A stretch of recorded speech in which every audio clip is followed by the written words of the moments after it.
Thank you, sir.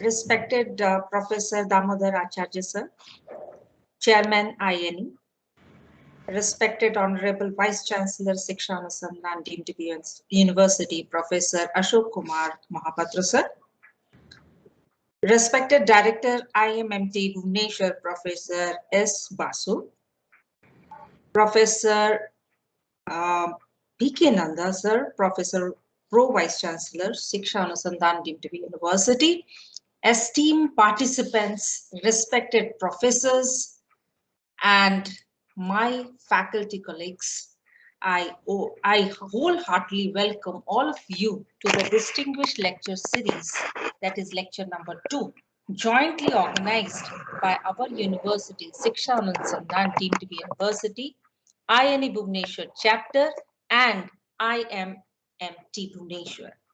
Before starting, I would like to introduce Professor Damodar Acharya sir in very short, without taking much of your time, because time is a constraint for all of us. Professor is the chairman INE Bhubaneswar chapter. Professor had been working in various committees at state as well as in country level. Professor is guiding us to conduct these distinguished lecture series. He is also the advisor president SO University. I welcome you, sir, to this event. Please, sir. Thank you, Professor Renu Sharma, for your elaborate introduction. Thank you, sir.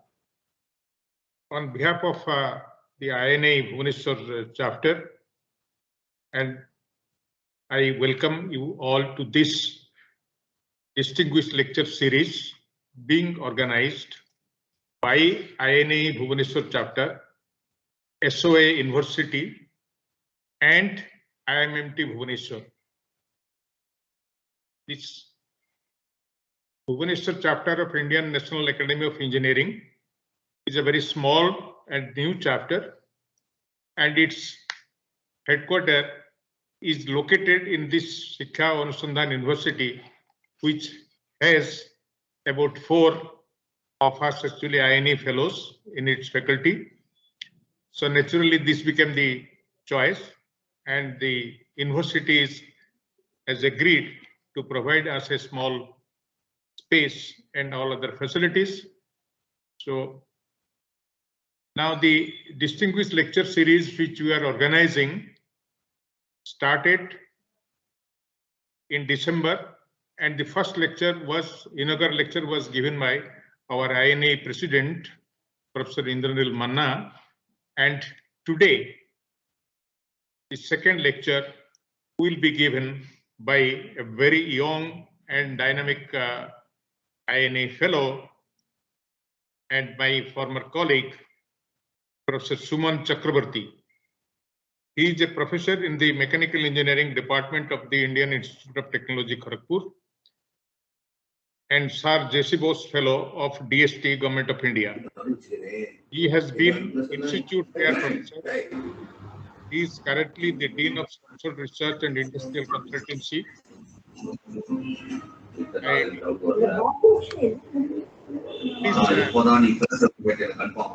Please actually keep mute my request. Raghunandan sir, please mute your mic. No, please, it is creating disturbance. Please. I muted, sir. I muted him. Yes, I muted him. So his current area of research includes,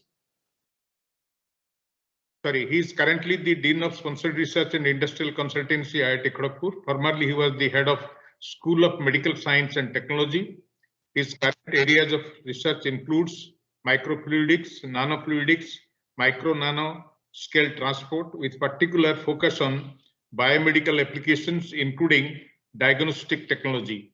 He has been awarded the Shanti Swarup Bhatnagar Prize in 2013, which is the highest scientific award from the Government of India. He has been elected as the Fellow of the American Physical Society, Fellow of the Royal Society of Chemistry, Fellow of ASME, Fellow of the Indian National Academy of Sciences and Engineering, recipient of G.D. Birla Award for Scientific Research, National Academy of Sciences India, Reliance Industries Platinum Jubilee Award for application-oriented research, Rajiv Goyal Prize for Young Scientist, Indo-US Research Fellowship, Scopus Young Scientist Award for High Citation Research in Scientific Journals, and Young Scientist Engineers Award from the National Academies of Sciences and Engineering. He has been also Alexander von Humboldt's Fellow and a visiting professor at various leading universities across the globe. In the year 1921, he has been the recipient of the Outstanding Teachers Award by INA. He has a large volume of impactful publications in the international journals with high citations and unique expertise in technology development for the underserved population and particularly related to community healthcare. I am really honored to have such a young dynamic scientist amongst and I must admit here that I have not done any actually mistake by promoting him to a full professor when he was not having, say, minimum number of years of experience as associate professor. Suman, you have really made all of us very proud. The title of his talk will be Democratized Diagnostic Technologies Towards Affordable Healthcare and the Underserved. Before actually Suman gives his actually lecture, I will just request our Honorable Vice Chancellor, Professor Ashok Mahapatra, to speak a few words as briefly as he can about our university. Professor Mahapatra, please.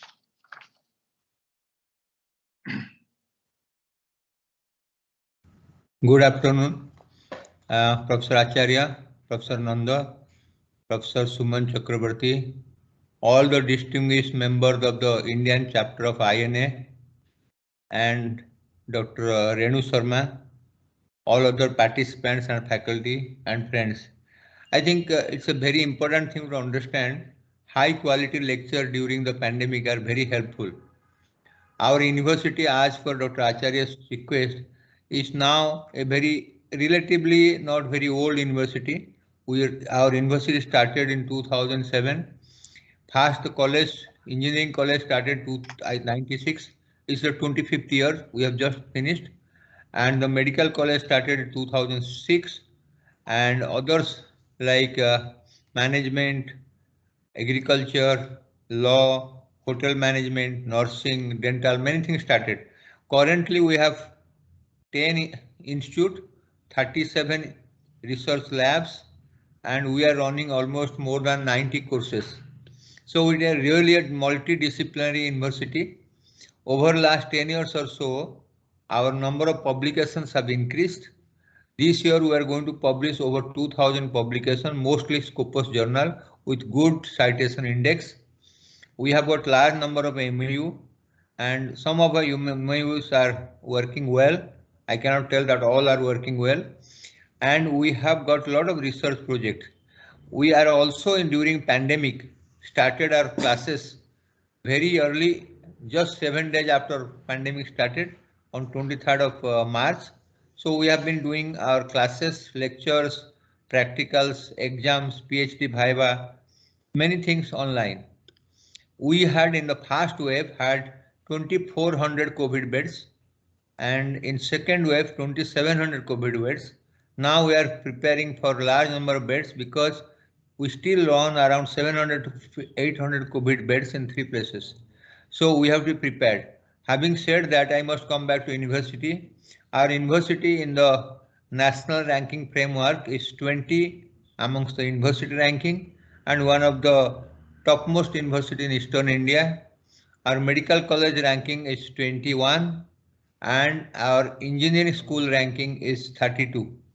Dental college ranking is 14. With this year we are including either both pharmaceutical science and management science.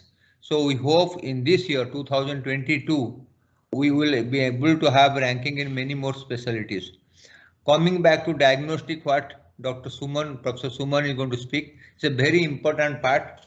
I, being a medical doctor, I know how important to have proper diagnosis and proper investigation for a patient who is suffering some disease. That we have all realized during COVID, how quick diagnosis, quick hospitalization, quick isolation and quarantine has been the theme of the curtailing the pandemic. We are the third wave now. If we go away like US and Europe, we will have that India will have 20 lakhs of people every day being infected. In first wave, our peak had gone up to 1 lakh. In wave 2, we went to 4.5 lakhs. And if the Omicron is 3 to 4 times more infective, we will may reach sometime 20 lakhs, 18 to 20 lakhs per day. There you have to understand how important is the quick diagnosis and isolation. Yesterday, if you would have read the newspaper on items, 400 doctors have been infected in the last 4 days in Delhi and 300 in Mumbai alone. We do not know how many. So here is the question of quality investigation, quick and quality investigation, proper isolation and quarantine. In this regard, the diagnosis and quality diagnosis of prompt isolation is very important. We also know that we were involved in the vaccine development program. When the vaccine was tried in 12 centers, our hospital is one of the 12 centers to carry on phase 2 and phase 3 studies. So, and we also treated more than 35 to 40,000 COVID patients. So we understand during pandemic, while the other people are not been able to deliver their service, we were working 24 into 7, 365 days. Our hospitals, our nurses, our doctors. So I thank again all our doctors through this. I must say it is a very good program. In last 1 year, we have started fortnightly our university program, lecture program. Every university is doing, every component hospital are doing, unit are doing their weekly lecture program. Now Professor Acharya has started the very high quality program, lecture program, which is the second one in the series. So we expect, hope this type of lecture will benefit all our students and faculty, and I hope in future it will be one of the ideal lecture program in India, because Professor Acharya has been able to get the best talent of India, and he will get some people from abroad to deliver such lectures. Thank you very much. We'll just wait and see the lecture of the Dr. Suman. Thank you, Professor Acharya. I think it's a very good program and we should all enjoy it. Thank you very much.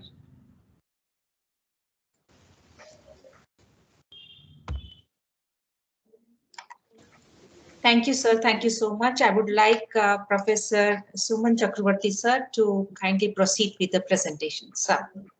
Professor Basu is not there. Hello. Basu, sir is not there. Okay, then Suman, please go ahead. Yeah. Good evening, sir, and good evening, all the very, very distinguished guests who are here in this banner of Inae Lecture Series program organized by the Bhubaneswar chapter of Inae with in association of SOA University and IIMT Bhubaneswar. This, of course, is a great privilege and honor for me to get an opportunity to present some of our research work, which we have done over the recent years in the context of not just the present pandemic, but in the overall context of affordable healthcare. I remain very grateful to Professor Damodar Acharya. When I was a much younger faculty member, Professor Acharya was our director, and he was the director of the institute for one full term. And what he mentioned, I remain, of course, extremely grateful to him and other selection committee members that despite me not qualifying the requirements of experience in terms of numbers of years, the committee promoted me to the position of full professor with after whatever selection consideration. All the directors of our institute have been great motivators, starting from the time when I was selected, Professor Amitabh Ghosh, Professor Dubey, Professor Damodar Acharya, Professor P.P. Chakraborty, very briefly Professor S.K. Shom, and presently Professor D.K. Tiwari. So all the directors have been very kind on me in terms of facilitating the research, and with all these supports we have developed a different perspective of the healthcare technology, the technologies which are important not just for research in the laboratory but research for the benefit of common people. I was very much impressed with the Honorable Vice Chancellor Professor Mahapatra when he was talking about the need of more and more such technologies in the viewpoint of a medical professional, himself being one of the medical experts. Perhaps it has been easier for him to appreciate it. So before entering into the talk, I would like to not just thank INE and all the relevant chapters and distinguished guests, but more importantly, I would like to pinpoint the specific motivation behind this topic. There are so many research activities all around the world which depend on extreme high class laboratory facilities, and many of these research items or research outcomes are very important for the advancement of science globally and of course for the particular nation. Now we also have to think that when we consider doing research in India, for example, what is our motivation? Is it our motivation to replicate another high-end lab which is existing somewhere and show that we can also do that, or doing something disruptive which beyond the laboratory centric research goes directly to the benefit of common people? It is not so easy to disseminate and work on that kind of topic of research because of various barriers which exist even in the mindset of topmost authorities who are existing.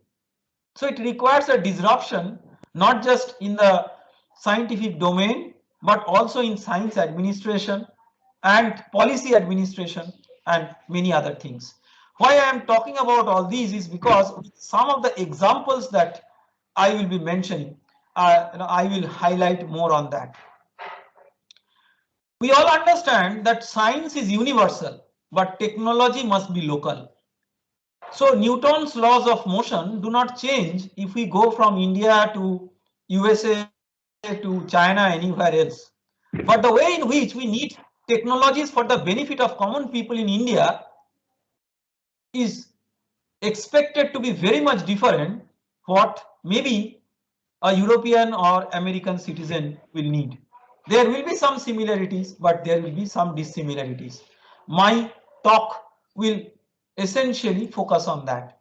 So with that little bit of background, I will upload my presentation and start with the different issues, highlighting some of the aspects that I talked about.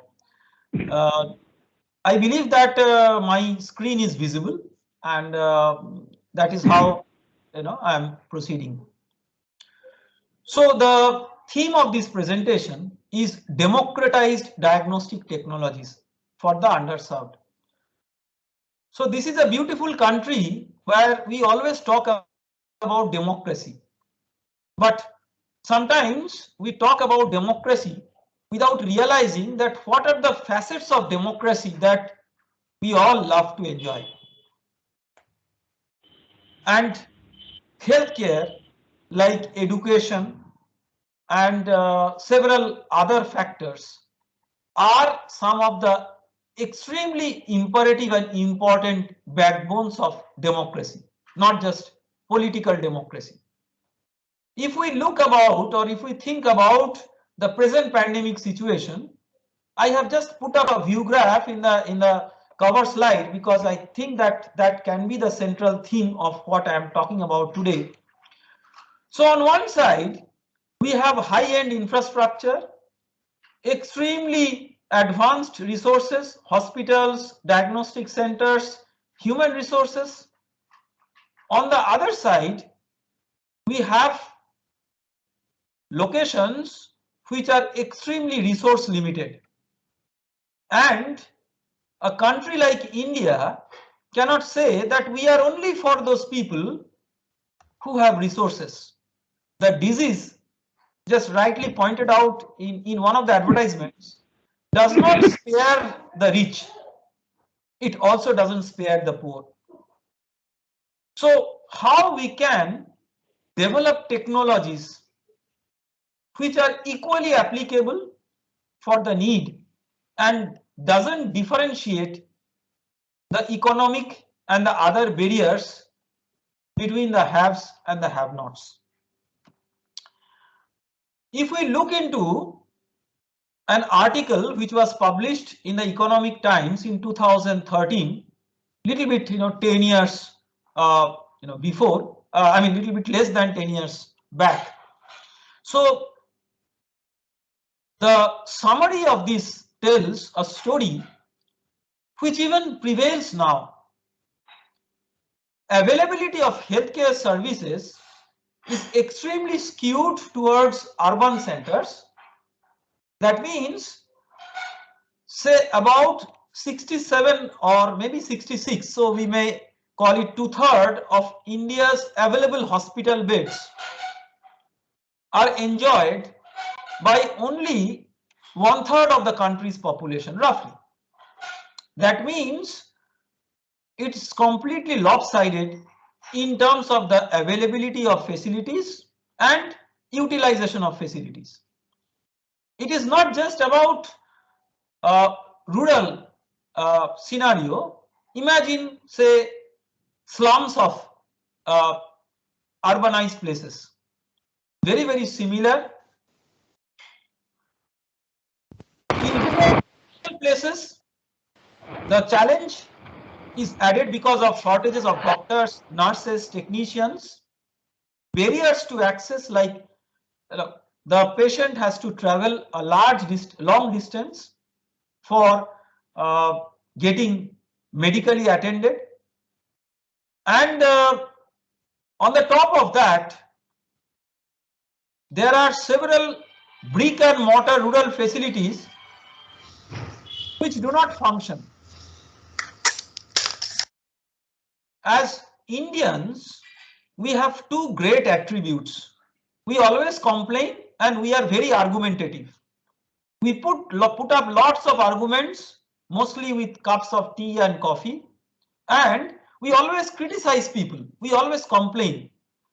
So when we criticize government, we criticize everybody as technology related personnel. We often forget the role of technology, and that is what I would primarily emphasize upon. So this role of technology becomes important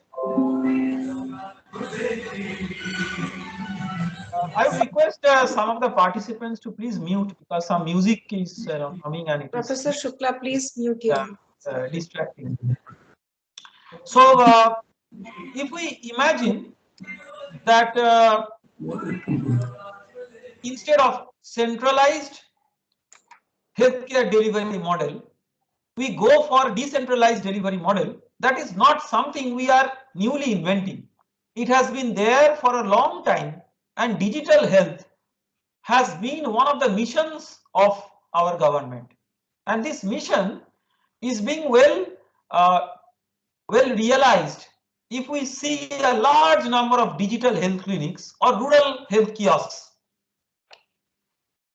In some of these kiosks, where I am formally associated as a technology partner, and some of the technologies that we develop in our group are disseminated via these rural centers, the model of healthcare delivery is very well standardized. A patient approaches a so-called clinic, which could be a small brick and mortar room, which could be a bicycle in which a frontline healthcare worker is traveling. Even it could be a launch. You can see a photograph here. It's a launch in Sundarbans where some of our associates are giving mobile healthcare service. So all these things or all these static or mobile units exist. The patient approaches the clinic, and then there is an interface between the patient and a frontline health worker. And the frontline health workers are not arbitrarily chosen people. They pass or qualify through a government skill development certification program, which is, you can say, an abridged version or maybe a working version of the more elaborate nursing type of program. So once they are certified, they are inducted into this system where they interface with the patient and enter certain basic information and data. The data will normally be the standard say body temperature, nowadays oxygen saturation, blood pressure, and even images of certain things which they can take by the smartphone camera. For example, somebody has a skin infection, so the image of that part of the skin. So all these things can be done, but these people are not really qualified to give any medical recommendation. So what they do is they upload this through an information dissemination or information exchange software platform, which interfaces with a with a doctor who is sitting in the big city. The only only point that the doctor has to understand is the local language or the regional language, because as the next step, the doctor will always like to converse with the patient in real time and get some of his or her queries resolved, and the doctor does that over sometimes telephone or over internet, voice over internet protocol. Now after that comes the recommendation of the doctor, and up to this, whatever I have mentioned, it has a training component, software component, internet connectivity component, business model component. All these components are already in place, so it is not that they are not there. But why the telemedicine, so-called telemedicine, could not by this time create the kind of impact that everybody would expect? I would give you the answer. So the doctor, what recommendation that does the doctor give? Normally, even if we make a physical visit, the doctor in the first visit will give some essential medication and some essential diagnostic test. Gone are those days when I have heard about the legendary Dr. B.C. Roy, that by looking into a patient, perhaps he could diagnose a disease. So I have not seen any doctor in at least in my experience, who could do that. And nowadays, progressively more and more dependence on diagnostic tests is coming. Now, these diagnostic tests are the real challenges. Either they are very expensive, even if the particular rural person is able to meet up that expense. Problem is the resource intensiveness. So it could be centralized to an extent that the person or the sample collected from the person, whatever, had to be taken to a large distance in a centralized, highly resourced lab. That will incur large time gap between the tests and the results. There could be unwarranted degradation of samples.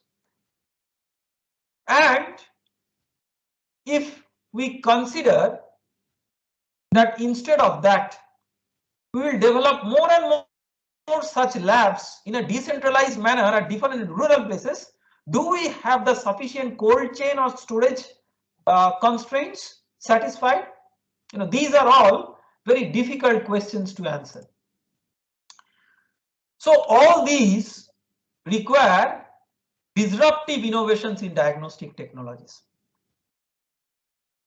If we want to have the diagnostic technology for disease detection implemented in the green field or in the hut where the patient is located, we will not get even near the quality of power, electrical power, that we get in good labs.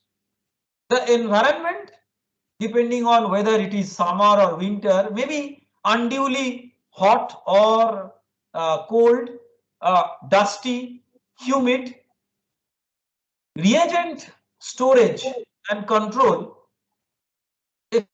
except at a few centralized locations, will be absolutely not there. You do not have specialized reagent storage refrigerators. In biology labs, you have very commonly -20°, -80° freezes. You do not have these things normally there. ACs do not work except at centralized locations. The supply chain of various items for advanced diagnostic technologies does not exist at all. Trained technicians for working on these tests are not available. Forget about doctors. And over and above, the price sensitivity is so much that if the test is costly, then it is impossible for many people to actually get the test done by paying out of their pocket until and unless government puts up subsidy. That means technology has to be further advanced beyond what we imagine as point of care diagnostics now. What is our imagination of point of care diagnostics? We have very common household diagnostic devices which are almost like consumer items today. The blood pressure monitoring machine, the blood sugar checking machine, all these machines are now, and nowadays pulse oximeter, thermometer has always been like that. So we have so many of these gadgets available at our home, but can all these gadgets be made functional with the cost constraint at extreme resource poor settings? So the entire paradigm shift is from point of care diagnostics to extreme point of care diagnostics. I will start with one example of a point of care diagnostics. What is the meaning of that? Because this is a multidisciplinary audience, and although everybody is expert in his or her own field, but may not be familiar with this particular approach. So imagine that a blood test, for doing the blood test, there is a device which is a portable device, and that will be used at the site of the patient. So what will be the input to the device? Instead of taking the venous blood in the traditional way, you prick the finger and take one drop of blood from that. That one drop of blood could be analyzed in different ways. I'm just showing here an example where you have a strip, and on the strip you dispense the blood along with certain chemicals which were either which were either previously dispensed in a lyophilized form, or they are going to be dispensed during the test as test reagents, whatever, and the blood on reaction with that will respond to a change, and the change will be it can be in different ways, but typically with a reaction the blood will change color. And if we can quantify the change in color, by that we can do a mapping, quantitative mapping of, say, a concentration of glucose or hemoglobin or whatever in the blood with the color of the test outcome, that we will not do in a naked eye. Maybe we will take image in a smartphone camera and do the analysis either all in the smartphone or in a portable device interfacing with the smartphone, or even in a remote computer based system. But all in all, it is a portable system which can be made functional with very limited resources, easy to handle. Mass fabrication of these devices is very much possible because of use of very small volume of reagents and less power hungriness. These devices are normally inexpensive and will not require much of infrastructure. Rapid and easy diagnostics can be made possible, and it may be also automated depending on the infrastructure and the cost that people can pay. I will talk about paper as a diagnostic strip on which such tests could be done. So there are two types of such paper strips, and one of the great advantages of using paper is its simplicity and easy availability and easy disposability. So if we are doing a diagnostic test on a piece of paper, there could be two ways of doing that. One is you can make or print rather some microchannel structures on a paper. These are called as micro paper analytical devices, or MUPAD. The objective of fabricating microchannels on paper is that if you dispense a fluid, the microchannels will make sure that by capillary action or surface tension driven flow, the sample will go to the reaction or detection side. You don't have to really put up an external pump to do that. So for that you have to confine the fluid in a channel. Otherwise, if you put one drop of blood in a paper, it will just diffusively spread along all possible directions without getting constrained to move along a direction. So we have developed certain very innovative technologies where just by a simple printer and a computer, without any device, we can make these microchannels. So something which even a school student with the resources which are available at school can do on a small scale in junior classes. So this is one type of device. The other type of paper based device is known as the lateral flow strip. In the COVID era, almost all of you know about rapid antigen tests, and you have seen such strips if you or some of your friends or family persons have gone through this rapid antigen test. It's a collection of porous sections, one after the other, you may imagine glued together to make a compact paper based porous medium, which is backed up by a suitable backing strip, where one can do certain surface conjugation reactions to study or to assess whether a particular analyte is there in the blood or urine or saliva or swab, whatever sample.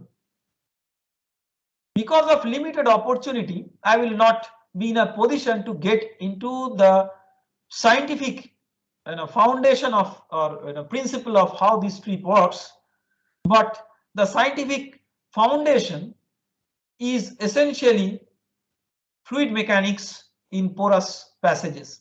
Why I am telling this to this audience is because many of you who are from engineering background may not be able to directly relate how our fundamental engineering studies are getting applied here. So I just gave this as a very passing remark. So these strips these are known as lateral flow strips, and even before COVID era, I mean long time back, these strips were the first commercial paper strips to be introduced for home based diagnostics, like home pregnancy test kits, which are there for urine tests for detecting positive or negative pregnancy. These have been there for a very long time, and these are also such lateral flow strips. So you can imagine that these are small strips.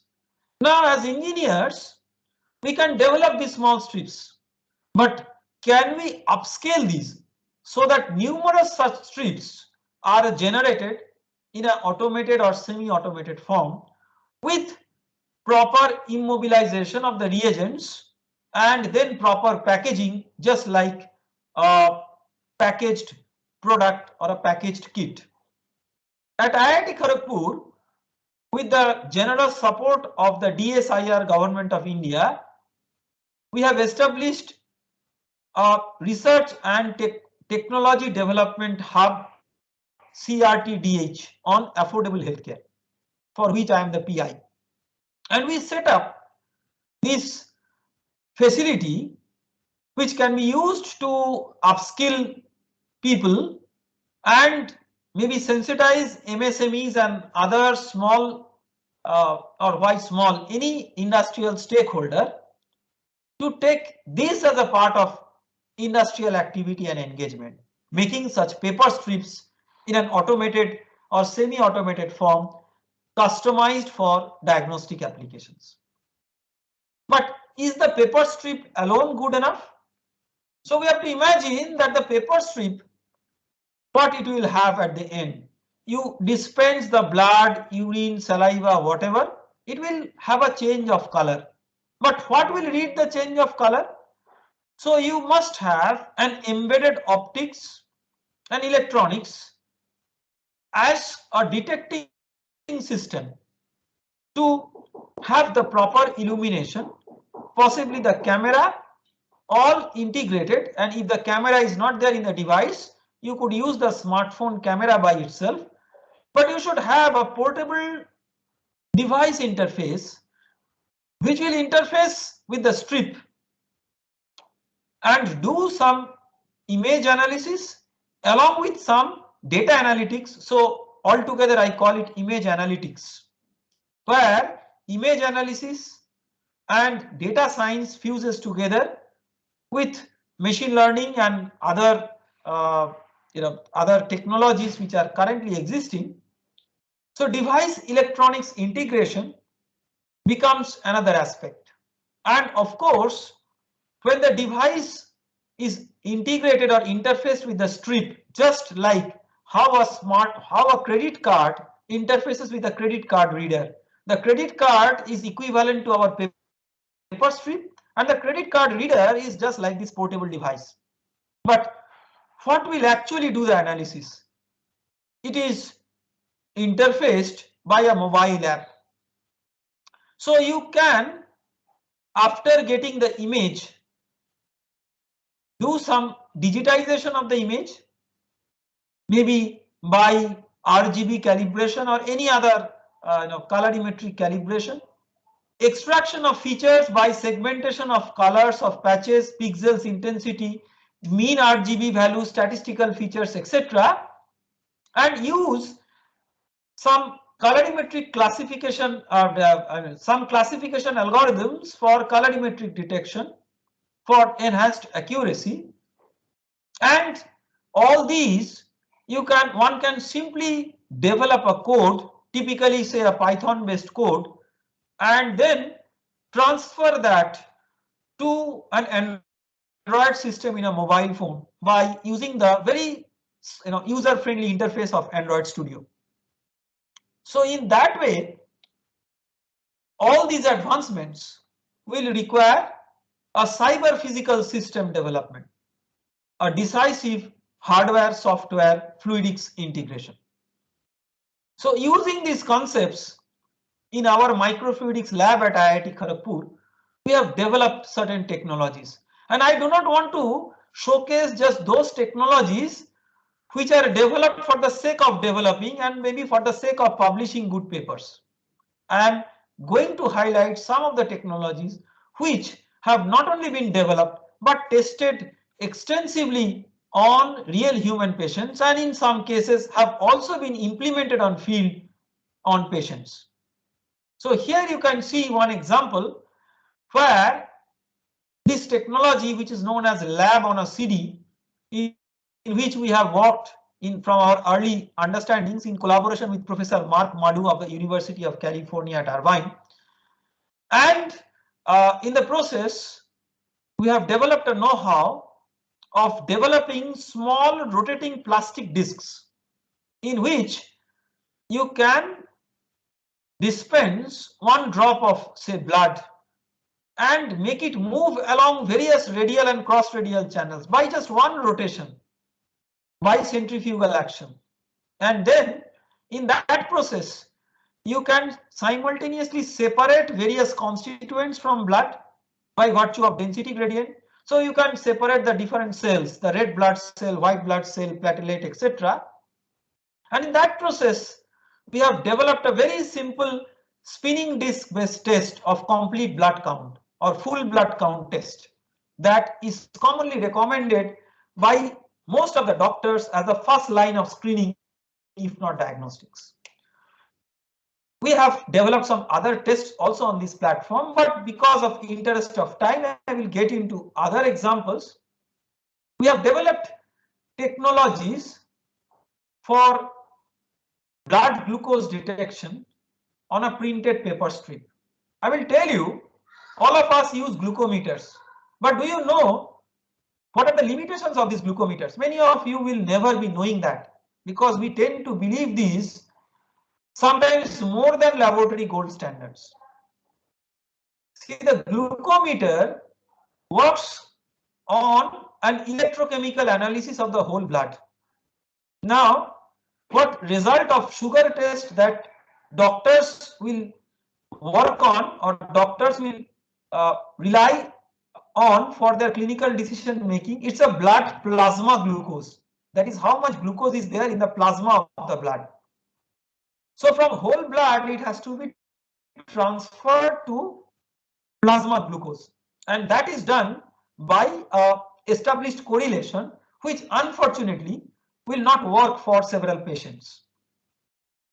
So what we have done is we have integrated a simple membrane filter based technology so that in the paper strip when blood is dispensed, immediately the cellular component of blood will be collected in one of the stations and the plasma is separated, and the plasma spontaneously by surface tension driven microfluidic flow will move to a reaction site, and then in the reaction site we have small volumes of the same reagents that we use for laboratory testing. So it's still gold standard laboratory testing but miniaturized.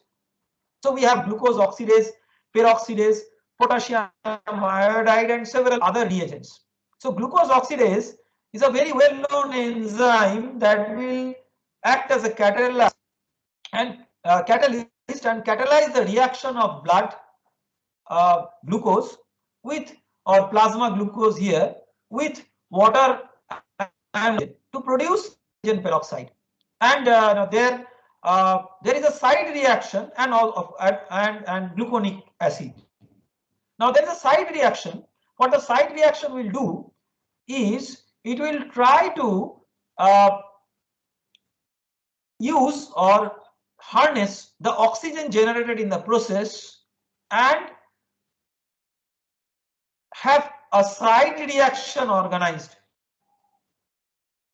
So there is a prominent color change. So the potassium iodide which is there in the reagent, so that in the process will be converted into iodine with that side reaction due to oxygen, and that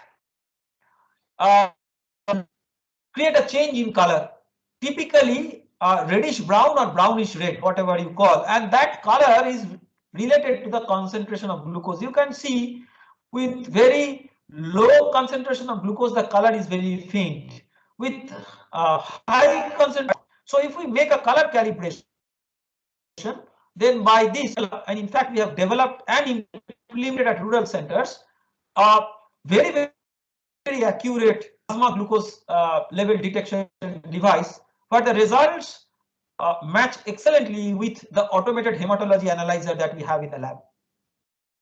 We also have developed similar device for hemoglobin detection, and here again very similar coloring we use. So hemoglobin have a reagent which is used gold standard pathology labs known as Dropkin solution. So we use a small volume of the Dropkin solution, dispense that in the paper strip, which the red blood cell or breaks it up and out hemoglobin from the red blood cells, which is known as cyanomethylglobin. That hemoglobin acts as a catalyst of certain reactions, where one of the reagents, hydrogen peroxide, that dissociated into hydrogen and oxygen. Chemical known as O-toluidine used on oxidation with the oxygen that is liberated in the process will generate a bluish green color, and again the color concentration is proportional to the or related or the hemoglobin concentration is proportional of the color. So in this process we have developed hemoglobin which could go down to an accuracy of about say 2.5 to 3 gram per liter. Normally less than 7 very challenging. I mean, it needs to be very urgently. In rural places, many times it does not get detected on time. Many of the patients, either because of chronic disease, maybe chronic kidney disease, or some disease which remain to be detected, or extreme anemia, like for the pregnant mother, could happen. And if detection is detected, then immediately blood transfusion and several other things could be done to save the life. We have also developed technologies, but one test on one strip, multiple tests we have done by using a technology paper and pencil based microfluidics, which is innovated in China.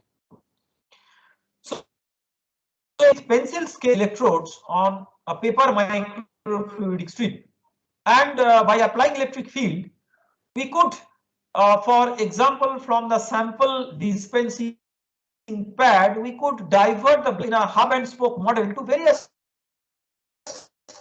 detection. Multiple tests could be done. So here you can see one is doing glucose test, another is bilirubin test. So bilirubin is one of the very strong or very important liver function indicators. So in that way, one could do simultaneous detection. But there are so many tests which are beyond the routine blood. Antibiotic resistance has become worse in our modern life because of use or abuse of antibiotics. Antibiotic is administered, and therefore the body develops unusual resistance to antibiotic when it is required in the future, or sometimes the patient does not complete the full dosage of antibiotic for whatever reasons. Sometimes the pathogen itself has undergone a natural evolution to beat the medicine, but it doesn't work.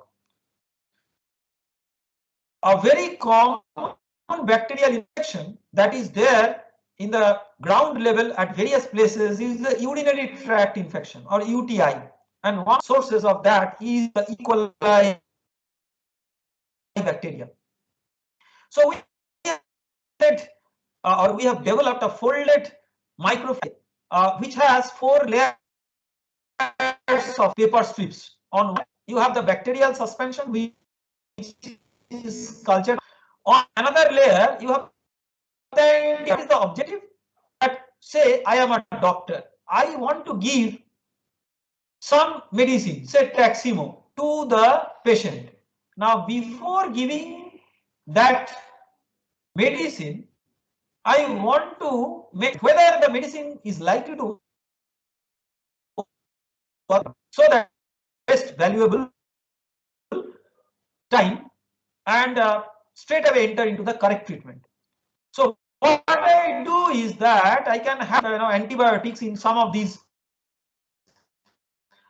strips in small circular regions, and along with that we have a colored chemical known as chromogen in one of the layers, which is blue color, and there is another base which is just the base of the strip. So you can fold them and bring one layer in contact with the other. Fold and bring the antibiotic layer in contact with the antibiotic will have bacteria is being progressively killed,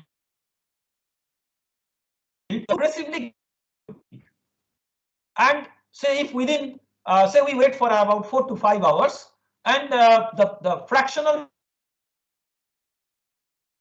will indicate the efficacy of the antibiotic. If there is no change, that means the antibiotic doesn't work, and in that way multiple antibiotics could be tested by the doctor in the doctor's chamber itself, and within 4 or 5 hours the doctor will be in a position to recommend which antibiotic will work for that urinary tract infection. About what I have talked about urine. The other fluid with which all of us are getting tested, and infection is spreading in the cycle level will be spared out of this, and in that way these testings will require to be done more and more commonly. So swab, saliva, these kinds of samples. RT-PCR is now a household name. I'm in this particular forum would have never heard of it, not hit us or affected us.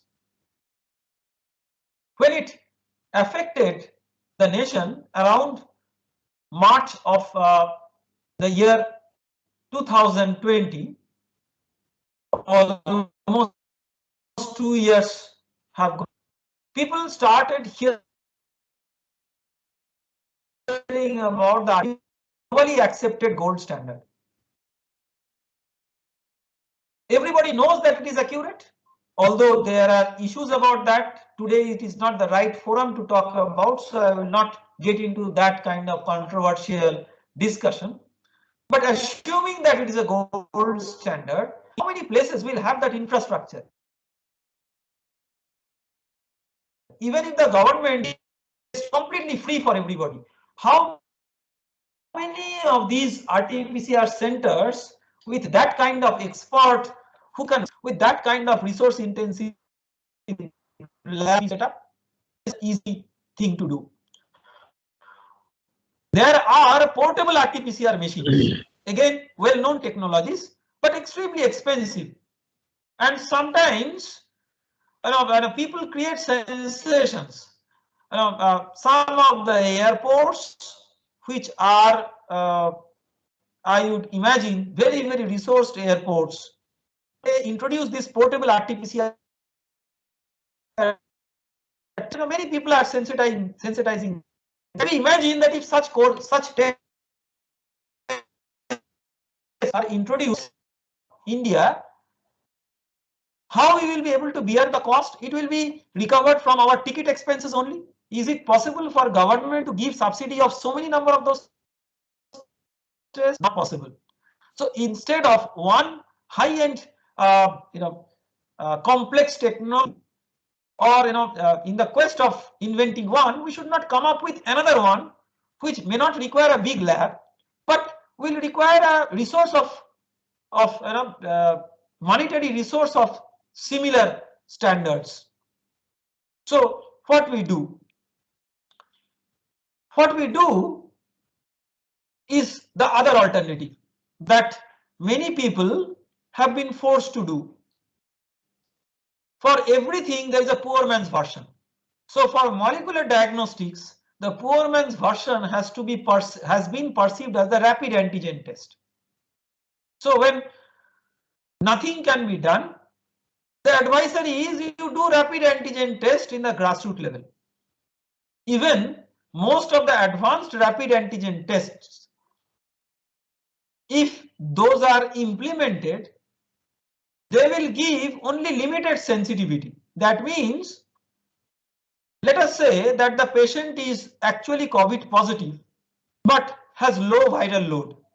There is a great chance that the patient will be considered as negative or interpreted as negative by the rapid antigen test. And then what will happen?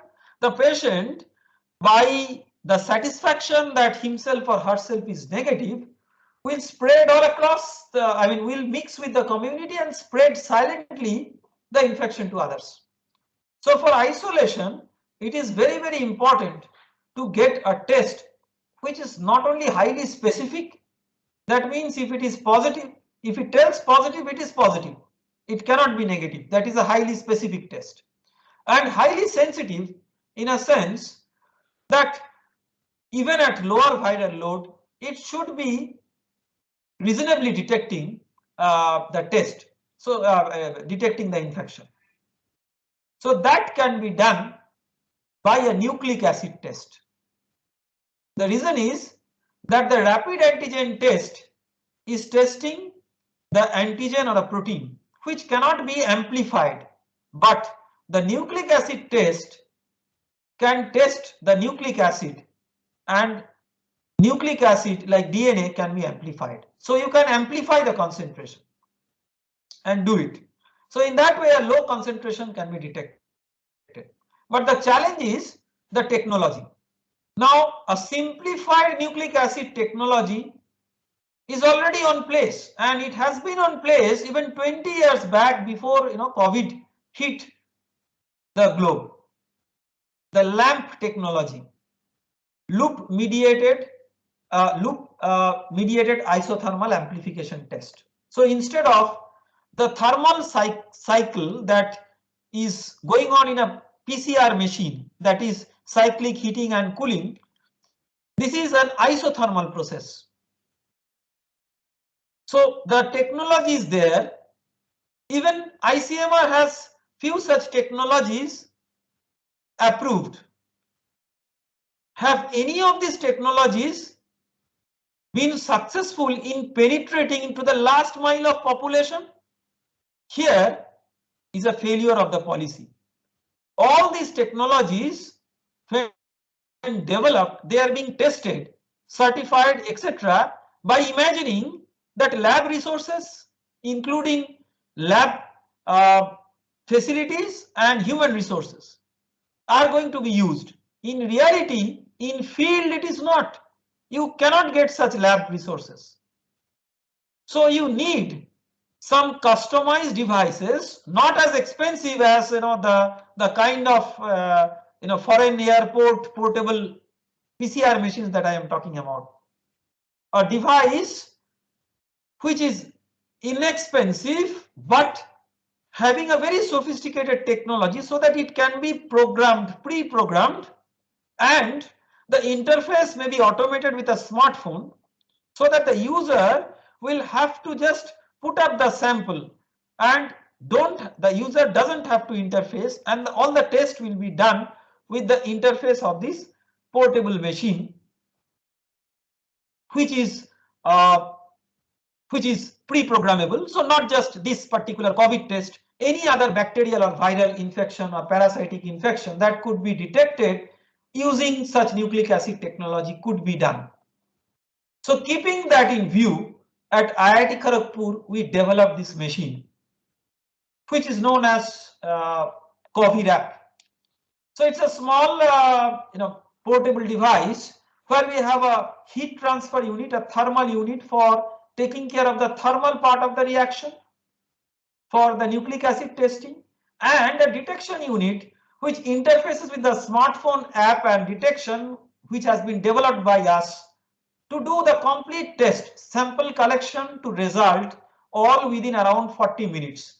The cost of this device, even after technology transfer, and this is under commercialization, and some of the early prototypes have been fabricated, and these are, the blue color thing has been developed in our lab.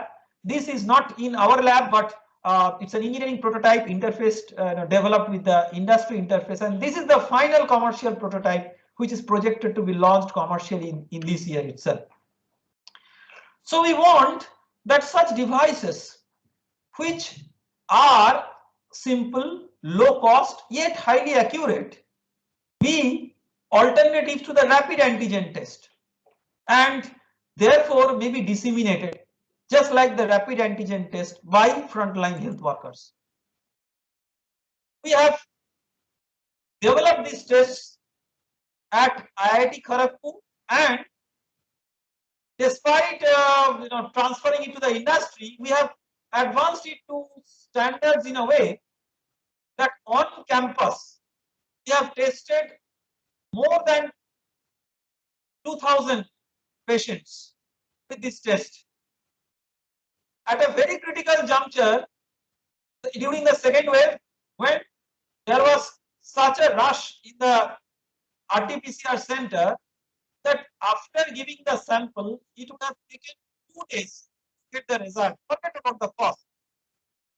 So in many of the cases, this was like a street test, that the doctors in the hospital start the treatment very quickly. During the second wave, unlike the Omicron case, there were severe instances of breathlessness and other respiratory symptoms. So it's serious. You can see that in a very simple way, by dispensing the solution, adding to the master mix, this video is going on. You can see the video demonstration. This so that the reaction master mix is the so-called kits. These are put into the machine and being tested. The machine gets switched on. User has to do nothing.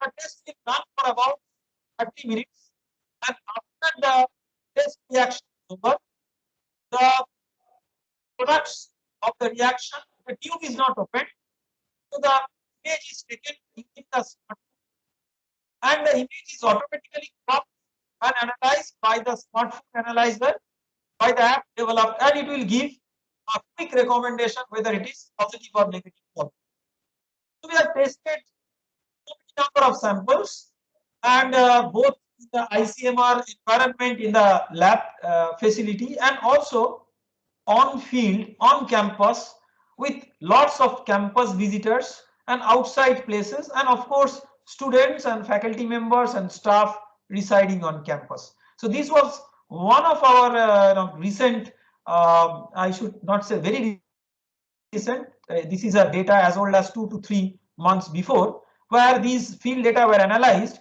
by an expert team, which is chaired by the director of one of the regional ICMR centers, RMRC Bhubaneswar, again located in Bhubaneswar, Dr. Sanghamitra Pati and her team. And these data was presented, and we had almost 95% sensitivity and more than 99% specificity. So you can see that despite being implemented by frontline health workers outside the lab, not in a controlled environment, this is giving a test result in a very low cost machine, which is less than 10,000 rupees, RT-PCR quality thing. Now we did not want to stop there. We wanted to make it more user friendly. So you are seeing a video here where we are trying to simplify the sample collection. So nowadays we see that when sample is being collected, our nose is pricked or poked by the swab collector, and all of us have gone through that test, we realize that it is very uncomfortable, but more uncomfortable than that test. So we have introduced a saline gargle test. That means that you have a saline solution and you gargle in a particular way and just put back that solution in a small container. We have a demonstrative video which we are demonstrating how that is done, and then these are the sample is being tested by the same method and machine, and not the no spoke solution. We are getting very promising results, and these are very important for pediatricians and for junior school students whom we want to get tested regularly. We want the education institutes to be open, but we do not want to poke their nose every day to get such a result. So far I was talking about the body fluid based tests. So now before closing the talk, I would come to a test which is also based on transport phenomenon, just like fluid mechanics in the previous examples. This is heat transfer. Why I'm talking about heat transfer and fluid mechanics is because these are the subjects in which I have got my fundamental training as a mechanical engineer, and over the years I have developed an interest and a passion to convert that training into the development of these technologies. Oral cancer is a curse in the Indian population. In the Indian scenario, it appears to be the third highest killer out of the different types of cancer, and it is primarily related to lifestyle factors of the underserved community, their typical chewing habit, and several other factors. When the patients advance to a stage that this cancer has very aggressively spread all around through the lymph glands, then only the patient is normally drawing attention, and at that point of time the cancer has come to a stage that the survival of the patient cannot be assured. So what we have developed is a portable handheld device technology validated in support of the Guru Nanak Dental College and Hospital located in our state only, West Bengal, where we have developed a handheld device which will, without any invasion, will be introduced into the mouth. It takes the thermal image out of the thermal situation or the thermal mapping inside the mouth by the thermal camera, and what it essentially does, it solves the inverse heat transfer problem. That means from the temperature distribution, it has an inverse calculation of the blood perfusion, and blood perfusion is very important because I am just showing here you three images. One is known as oral submucosal fibrosis, OSF. This is known as pre-cancer, and OSCC, which is a carcinoma, oral squamous cell carcinoma. It is a oral cancer. So in the oral submucosal fibrosis, because of the fibrosis formation, the blood flow is deeply restricted, whereas in the oral carcinoma, there is a phenomenon in which new blood vessel is formed, which is known as angiogenesis. So there is a local increase in blood perfusion. So blood perfusion, instead of the thermal imaging, gives a specific information. But that specific information also has to be more well classified, and we have used a machine learning based classifier so that by taking that image, we could classify normal oral submucosal fibrosis and oral squamous cell carcinoma. And just 2 days back, this paper got published in one of the very prestigious journals, Proceedings of National Academy of Science, USA, or PNAS. So you can see this technology, how it works. It's a laboratory based demonstration on one of the patients. So the image is taken inside the mouth, the thermal image, in which there is a humidity sensor and a temperature sensor to sense the boundary conditions, and then a heat transfer calculation is being made. We have tested this on about 60 on-field patients, and the results have given very high level of sensitivity and specificity. But as I started, I will end up with the same note that we have not developed these technologies to develop another such technology which can be introduced only at the Singapore airport but not in the field of India. So we tried to develop a technology or a bouquet of technologies which could be taken from the lab to the field.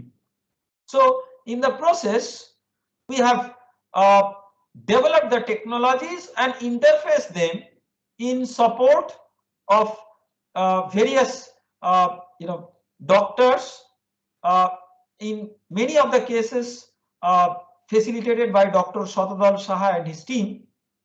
And the whole idea has been a holistic approach, that is not just develop technology for people who can afford, but develop the technology to have a disruptive impact on the grassroots level.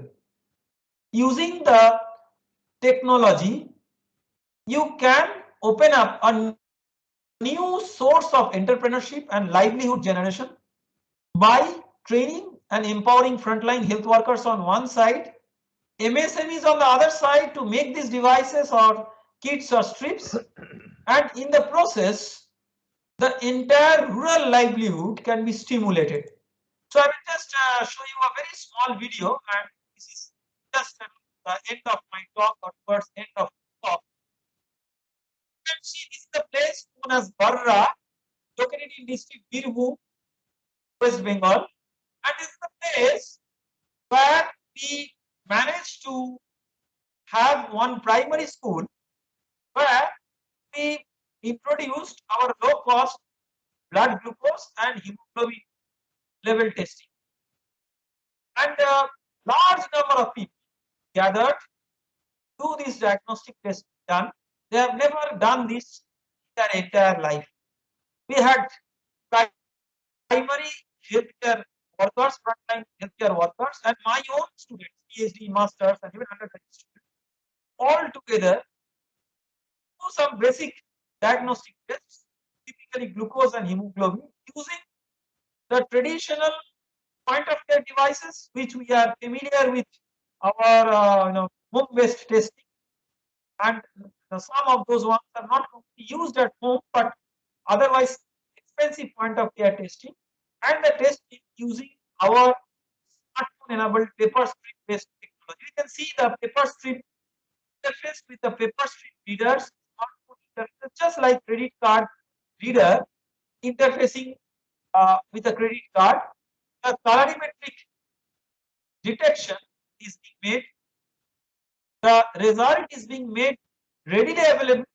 Doctors who are either physically present during the medical camp or doctors who are interfacing via remote consultation, they can get the results and use these as quick test recommendations, which can really make potential decisive changes in the lives of these people. So I would summarize a list of about 20 patents. Many are filed and many are granted. webinar. Using this, we have sort of guided these technology developments, and all these could be made possible not just with me as an individual. I am representing just a team to represent the work. You can see a good number of organizations, primarily government organizations like DSIR, DST, Department of Biotechnology, Government of India, Ministry of Electronics and Information Technology, Government of India, and other funding bodies, Indo-US Science and Technology Forum, Royal Academy of Engineering, the alumni of IIT Kharagpur, and of course the Ministry of Education and IIT Kharagpur. I would also like to acknowledge various groups of experts. I have, because of interest of time, I cannot name them individually, but I have put up their names in this slide, classifying them as faculty, colleagues, and doctors. My former PhD students or postdoctoral fellows, present PhD students, and masters and undergraduate students. I would like to acknowledge all of these people who have helped in developing these kinds of technologies, as I have mentioned, not just for the sake of developing technology, but for the benefit of common. Thank you very much. Thank you so much, sir, for giving such a wonderful lecture in which you have highlighted several sectors. Being in a mechanical engineer is really inspiring for all of us to attend this and do this kind of disruptive research with our domain itself. I would like to invite the questions after this session. Yes, I can find some of the hands. If they can unmute themselves one by one, they can ask questions.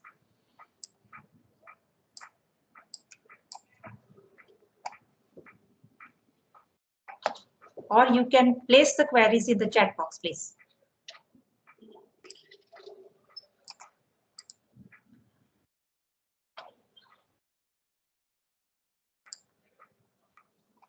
Professor Jaydev Bala, please. Hello. Yes, sir. Professor Chakrabarti, it's a wonderful work you have done. Now for democratization, we need mass production. Yes. What is the your policy for giving that technology for commercialization?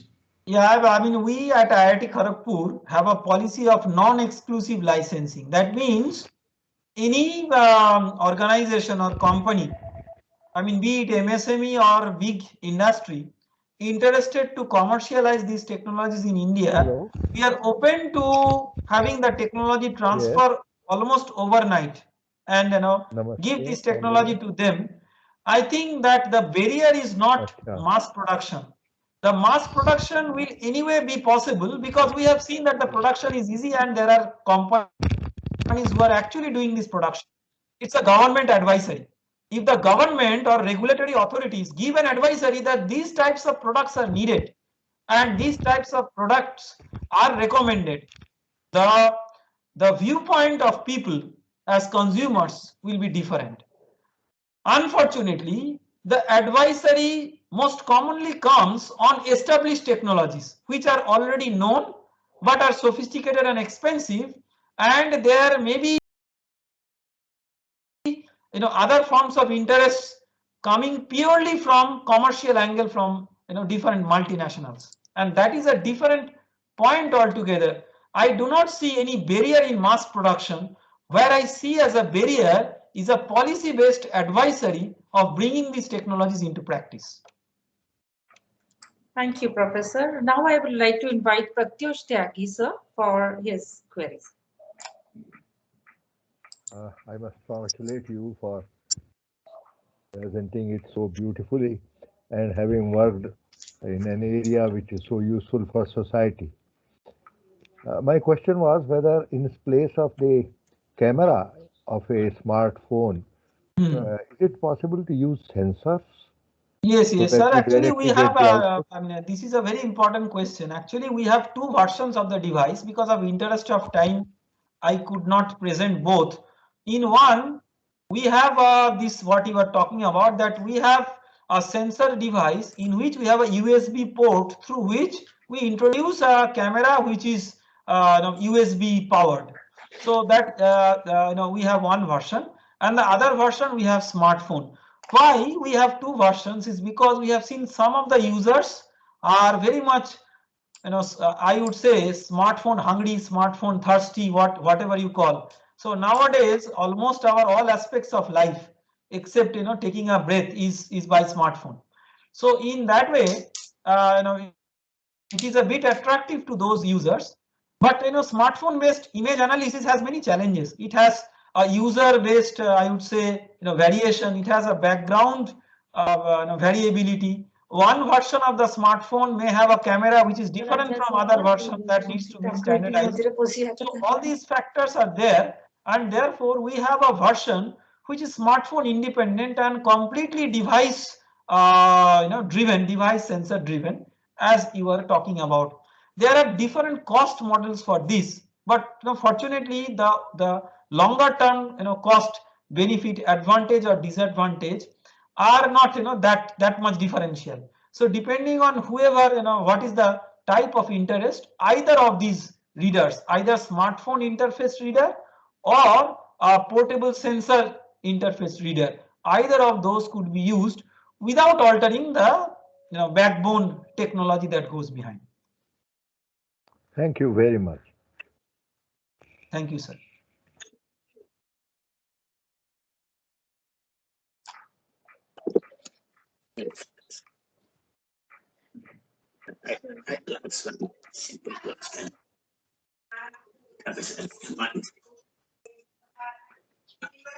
Sir, I mean the voice is cracking a little bit. I am not able to follow. So maybe if you could repeat your question.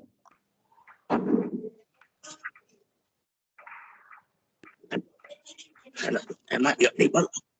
Yes. Sir, I mean somehow, but anyway, if you put up your question, I will try to listen very carefully so that I can follow.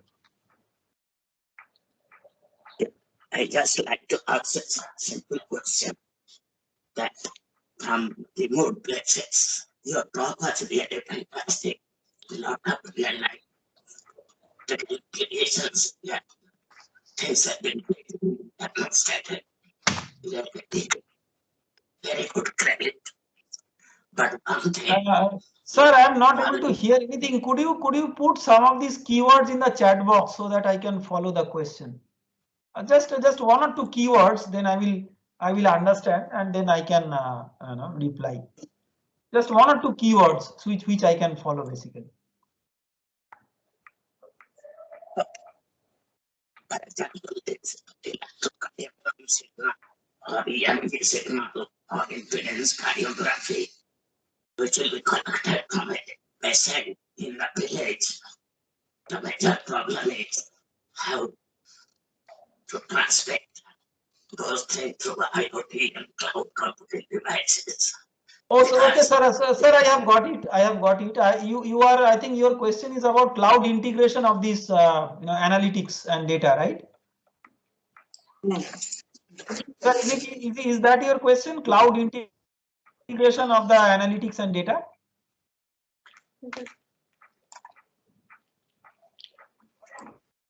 Professor Panda, is your question related to cloud integration of the results of the analytics? Is that the question? I presume that that's the question because professor's connection is a bit challenging. So I can give the answer. So we have all these outcome integrable with the cloud, and it can be integrated with any of the very secured software system, or even interfaced with a software that government is already using in the form of app, like say Arogya Setu, for example, for COVID purpose. So these kinds of things can be very easily done, and that is how we have started developing our smartphone interface technology. That's one of, I mean, even though as a hardware camera, etc., different camera can be used. The advantage of smartphone integration is not just imaging, but also do the data analysis and interpretation using the app, and also further dissemination using the computing system. I can see a couple of more questions in the chat box, which I can answer by reading into the questions. Professor Prabhat Munshi has put one question. Any plans for developing indigenous X-ray CT scanners for medical diagnostics? I would say, in fact, we have developed screening technology, which I have just put up for some more validation, that in the rural places we do not have CT scan, but we have portable X-rays. So by taking portable X-rays as images, and other recommendations of the clinician from the same patient, we are trying to develop a classification algorithm, and in fact that has been developed, but the testing is going on, where from the chest X-ray, portable X-ray, the vulnerability of the respiratory infection, either related to COVID or pneumonia and all these things, can be classified and put up through an app after having a complementary recommendation from some other diagnostic tests. So that is being done. CT scanner, I'm not having much expertise on developing say low cost CT scanner as a machine, but what I'm trying to do is to use the interpretation of a portable X-ray to give it more value addition as compared to what just a bare image will look like by all these analytics. Regarding the issue of import substitution, yes, import substitution is one of the major thrust factors. The medical devices, it is one of the major sources of import or major reasons of import. And if we can indigenize all these, that will be a great booster to the Make in India and Atmanirbhar Bharat that that we are all dreaming of. The next question that I see in the chat box is, can we use ordinary paper such as notebook paper for fabrication of the device? Very interesting question. In principle, yes, but this question has been put up, I think, by Professor Kulamani Parida. The challenge is that if we have an ordinary paper, the difference between the ordinary paper and the filter paper that I have mentioned is the randomness of the porous structure. In the ordinary paper, the porous structure is absolutely uncontrolled, and that means the fluid flow within that and confinement of fluid within a particular passage by creating a so-called confinement zone, all these things are much more challenging. So that means in principle we can do this, but detection efficacy will be less.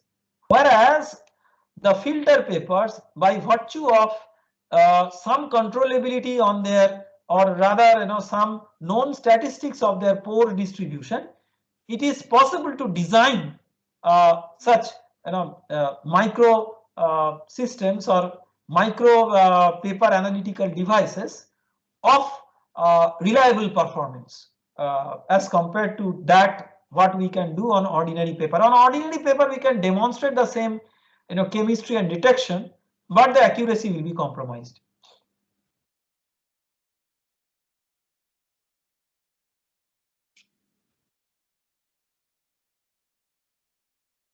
So I would like to say, if anybody wants to ask any more question, or they can put it on the chat box, we can share it with the Professor Sharma.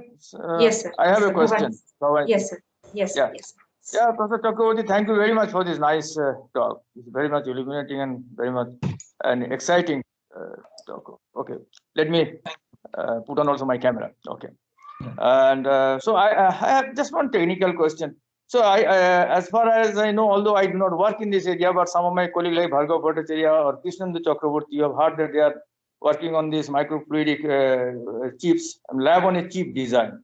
And where the fluid flow is mainly, this reagent or the blood or everything, the samples, those are actually, controlled through some channels by using electric field compared to this paper strip detection process.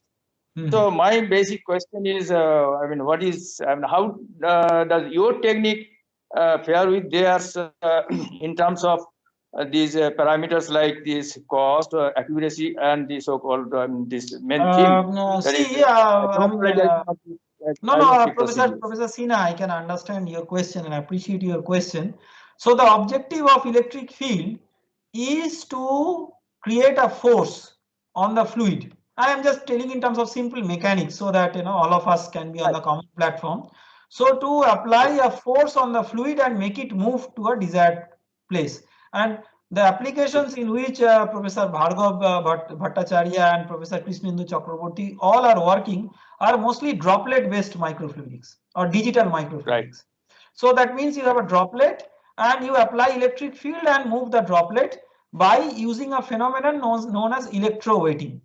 So by applying electric field, you can essentially create a change in contact angle, and that is how you can drive the motion.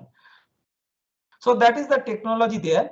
Here our objective is not moving a droplet, but creating a continuous flow. That means the blood or urine or saliva as a continuous fluid moves from one place to the other. For that also electric field or even pump can be used. Like in labs, people use syringe pump, very commonly used in microfluidics lab. But how can you use such a syringe pump based system in the field where there are minimal resources? As I told at the very beginning, where microfluidics as a technology is getting defeated is because of this white colored lab based approach. That extreme sophisticated lab based outcomes are possible, and people are publishing very good papers out of that, but not creating real life impact because those resources cannot be translated to the green field for which the applications are intended. In paper microfluidics, what happens is that by just capillary action, because paper, if you see the microstructure of a paper, it has these cellulose fibers interlaced in such a way that you have small pores randomly oriented, not very well controlled, but these pores will naturally promote capillary action or surface tension driven flow. So if you put up a fluid, you can do a simple experiment. Just put one drop of any ink on any writing paper with which you write at your home. You will see that after dropping the ink, the paper will the ink will spontaneously spread. You don't have to use any field for this. It is spontaneous spreading by capillary action or surface energy. So that is what is being harnessed to make these paper microfluidic devices for diagnostics. The great advantage is that you do not require external power to do these diagnostic tests. So that I understand from your talk, definitely. So the difference in the technology. So and probably, I mean, their approach is mainly different in the sense that they have got good control of their flow, but here you are harnessing the automatic, I mean, spontaneous. Yes. So their thing will work more effectively if they are working with some automated control droplet based system in the laboratory. Then that will work very well. So, I mean, my basic question is then why should you go for that so-called lab on a chip design? Is they are using all these VLSI design techniques and everything. Those have different applications because microfluidics also has a lot of lab-based applications. Not that all applications are only for these under-resourced places, and there are lots of lab-based applications. As far as I understood from my interaction with Professor Bhattacharya or Krishnendu, said that their aim was to have some kind of watch-like instrument which will be owned by a person and that will have I mean, a mobile sort of lab installed on wearable chip. As a vision, very good, but all the challenge will come. With all due respect, you are all computer science specialists. Like, so you like to do on things on computer, and we as mechanical engineers like to work on hammers and chisels. So we are more like hands-on people. Computer science is so nice when it is done in computer, but when it comes to real practice on field, these imaginations are very good, but in the lab, perfect. But when it comes to use in field, so many of the factors will come, including cost and complexity of the device. That how many of our own countrymen will be able to make use of these technologies? So that is my basic point. So do you think that so far as I mean, if you consider a particular level of accuracy, then your technique will definitely supersede theirs in terms of the democratization of this? No, I mean, I will tell you the purpose. Sometimes the accuracy is not related to this microfluidic flow, because here what is the purpose in which I am using the microfluidic flow? simply the blood going from one side to the reaction site. Once it goes to the reaction site, it undertakes a reaction which is a kinetically driven process, which is driven by chemical kinetics. So it doesn't matter whether I have done it by digital microfluidics or whatever, so long as I have been successful in directing it to the location at at a very rapid rate, and that is what is being attempted here. Possibly you sir. need a greater volume, larger volume of the sample then. In your technique, may possibly See, larger volume of sometimes, the I mean, sometimes, see, I mean, this is again a very, very interesting point. This is where, people suffer because of lack of practical sense of the need. Say, instead of 5 or 10 microliter of sample, I say I will work with 1 nanoliter of sample. Excellent as a lab idea. I mean, how will our people in the field collect 1 nanoliter of sample precisely?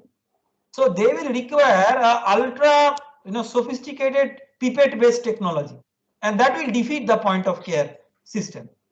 So as I mentioned, that those femtoliter, picoliter, all these things will work nicely in a controlled lab environment where the technicians are also at per those levels, and collection technologies are also like that.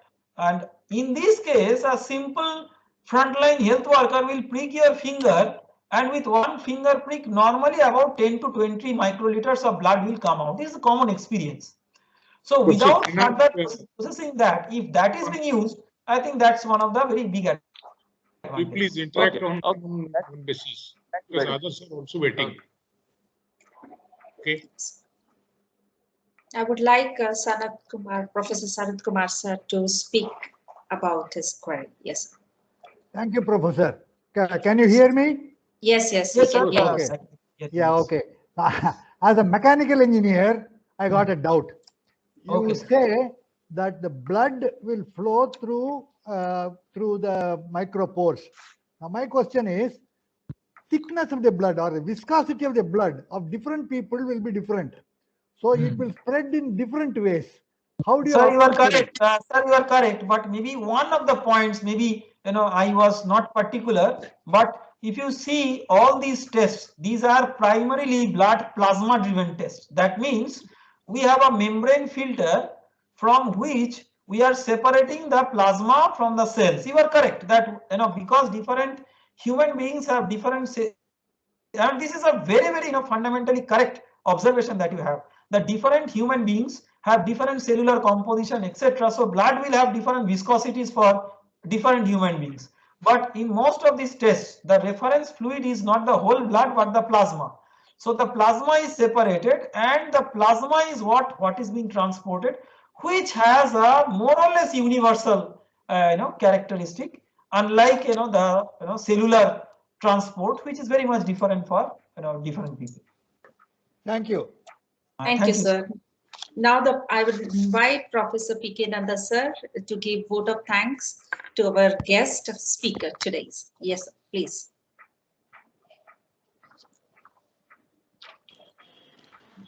Good evening, everybody.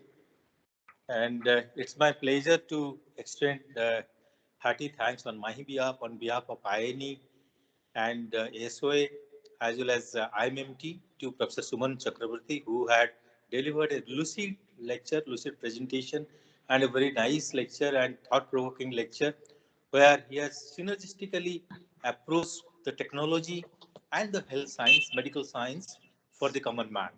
I think this is indeed a step for Atmanirbhar Bharat, and from a goal, from a milestone, from developing country to developed country.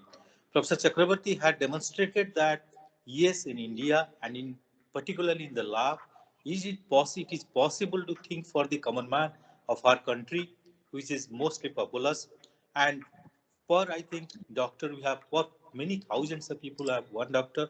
So therefore, I think this kind of situation definitely will improve our standard and in fact help the people at large in our country.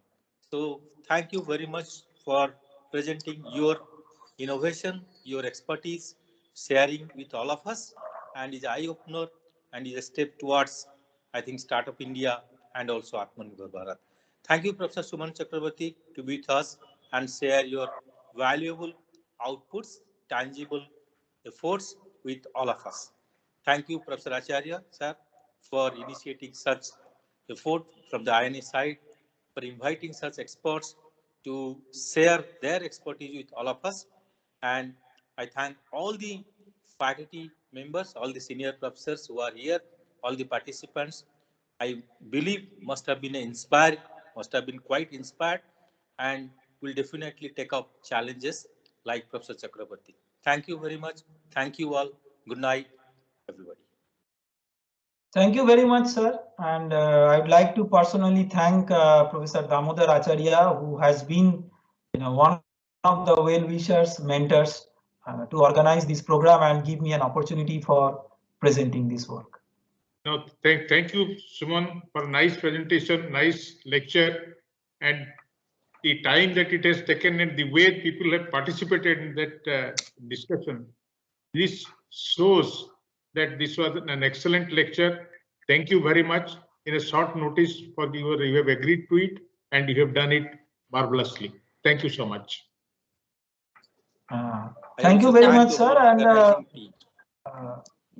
thank you very much, Professor Nanda. And just one request, because many people want to listen to the recorded versions of these talks. So if you have a link of the recorded version of the presentation, if you could share that with me in one of the drives or somewhere by Google Drive, then I can share it with others, because some others have told that because of other conflicting engagement, they could not participate in the online event, but they might be interested to listen to the recorded version. No, sure, we'll definitely I do request it. Dr. Renu Sharma to. Sir, Yes. I will do it. Sir. Please Dr. open Renu the Sharma camera to, so can I capture it. Thank you, Professor Sumanji. Thank you for your fantastic talk. It was really interesting and very, very good.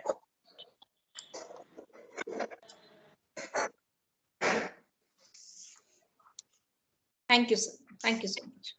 Thank you so much. Thank you very much, and have a good time. Namaskar. Namaskar. Thank you.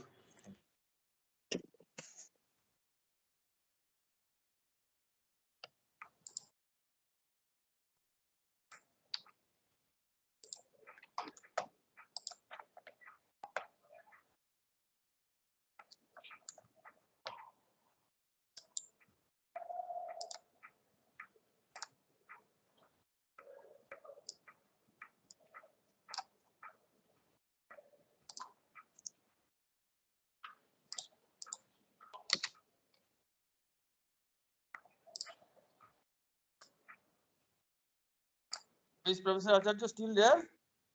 Online? I think he has left, right? I think yes, sir.